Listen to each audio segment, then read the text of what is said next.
ಯೇಸುವೇ ಯೇಸುವೇ, ನಿನಗೆ ಎಲ್ಲ ಸಾಧ್ಯವೇ. ಆತನಿಂದ ಎಲ್ಲವೂ ಸಾಧ್ಯ.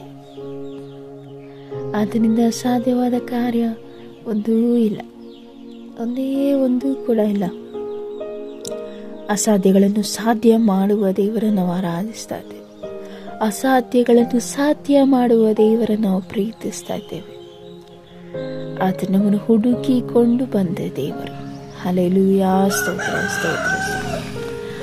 ಕೆಂಪು ಸಮುದ್ರವು ಅಡ್ಡವಾಗಿದ್ದಾಗ ಇಸ್ರಾಯೇಲರಿಗೆ ಅದು ದಾಟುವುದು ಅಸಾಧ್ಯವೆಂದು ಅವರು ಎಣಿಸಿದಾಗಲೂ ಸಾಧ್ಯವಾಗಿ ಮಾಡಿದ ದೇವರು ಕೆಂಪು ಸಮುದ್ರವನ್ನು ಇವಾಗ ಮಾಡಿ ಒಳನೆಲ, ಎಷ್ಟೋ ವರ್ಷಗಳಿಂದ ಆ ಭೂಮಿ, ನೆಲ, ನೀರು ನಿಂತಿದ್ದ ಸ್ಥಳ ಒಣನೆಲವಾಗಿ ಮಾರ್ಪಡಿಸಿದ ದೇವರು. ಆ ಸ್ಥಳದಲ್ಲಿ ಅವರು ಹಾದು ಹೋಗುವಂತೆ ದೇವರು ಸಹಾಯ ಮಾಡಿದ ದೇವರು. ಅದು ಮನುಷ್ಯರಿಗೆ ಅಸಾಧ್ಯವಾದ ಕಾರ್ಯವಾಗಿತ್ತು. ಅದು ಏನು ಮಾಡೋದು ಎಂಬ ಆಲೋಚನೆ ಕೂಡ ಅವರಲ್ಲಿ ಇರಲಿಲ್ಲ.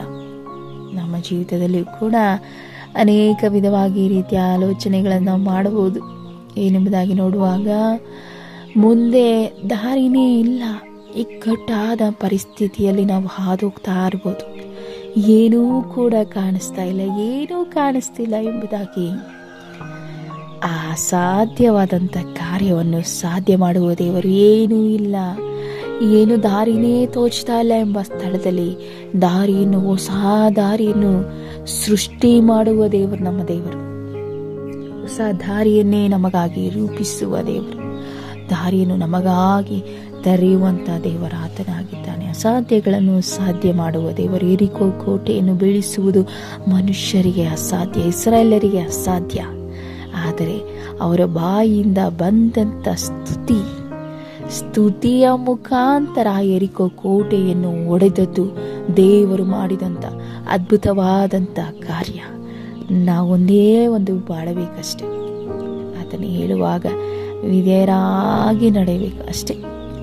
ನಾವು ವಿಧೇಯರಾಗಿ ನಡೆಯುವಾಗ ನಮ್ಮ ಜೀವಿತದ ಕಳೆದುಕೊಂಡಂಥ ಆಶೀರ್ವಾದಗಳನ್ನು, ಕಳೆದುಕೊಂಡಂಥ ಎಲ್ಲ ಕಾರ್ಯಗಳು ಅಸಾಧ್ಯ, ನಾವು ಆಶೀರ್ವಾದ ಹೊಂದೋದು ಅಸಾಧ್ಯ ಎಂಬುದಾಗಿ ಜನರು ನಮ್ಮ ಕುರಿತಾಗಿ ಹೇಳಿರಬಹುದು.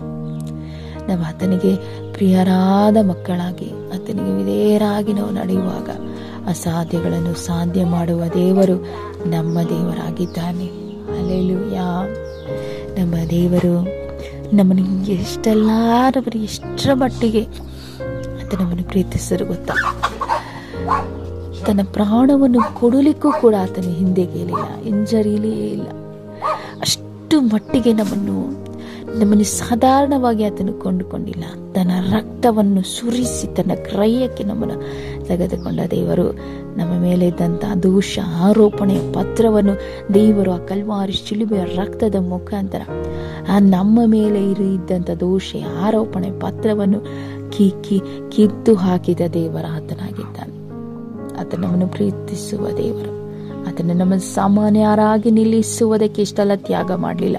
ನಮ್ಮನ್ನು ರಾಜರಾಗಿಯೂ ರಾಣಿಯರನ್ನಾಗಿಯೂ ನಮ್ಮನ್ನು ಯಾಜಕರನ್ನಾಗಿಯೂ ಪರಲೋಕದಲ್ಲಿ ತಂದೆಯಾದ ದೇವರ ಮುಂದೆ ನಿಲ್ಲಿಸುವುದಕ್ಕೆ ಆತ ನಮ್ಮನ್ನು ಆರಿಸಿಕೊಂಡ ದೇವರು, ನಮ್ಮನ್ನು ಪ್ರೀತಿಸಿದ ದೇವರು, ಪ್ರತ್ಯೇಕಿಸಿದ ದೇವರು. ನಮ್ಮನ್ನು ಕೈ ಬಿಡಲಿಕ್ಕೆ ಸಾಧ್ಯನೇ ಇಲ್ಲ. ಈ ಸಮಯದಲ್ಲಿ ಯಾರಾದರೂ ಈ ಮಾತನ್ನು ಒಬ್ಬರಾದರೂ ಕೇಳುತ್ತಿರುವುದಾದರೆ ದೇವರು ನಿಮ್ಮನ್ನು ಪ್ರೀತಿಸ್ತಾನೆ. ಯೇಸು ಸ್ವಾಮಿ ನಿಮ್ಮನ್ನು ಪ್ರೀತಿಸ್ತಾನೆ, ಅತಿಯಾಗಿ ಪ್ರೀತಿಸ್ತಾನೆ.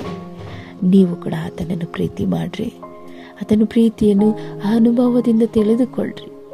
Taste and see that the Lord is good ಎಂಬುದಾಗಿ ನಾವು ಇಂಗ್ಲಿಷ್ ಬೈಬಲಲ್ಲಿ ನೋಡ್ತೇವೆ. ಟೇಸ್ಟ್ ಮಾಡಿ ನೋಡ್ರಿ, ಪ್ರೀತಿ ಮಾಡಿ ನೋಡ್ರಿ ಒಂದು ಸಾರಿ ಯೇಸಪ್ಪ ಅಂತ ಕರೆದು ನೋಡ್ರಿ. ನಿಮ್ಮ ಕಣ್ಣೀರನ್ನು, ನೀವು ಕಣ್ಣೀರು ಸುರಿಸ್ತಾ ಇರುವಾಗ ಆತನ ಕರ ಬಂದು ನಿಮ್ಮ ಕಣ್ಣೀರನ್ನು ಒರೆಸುತ್ತೆ.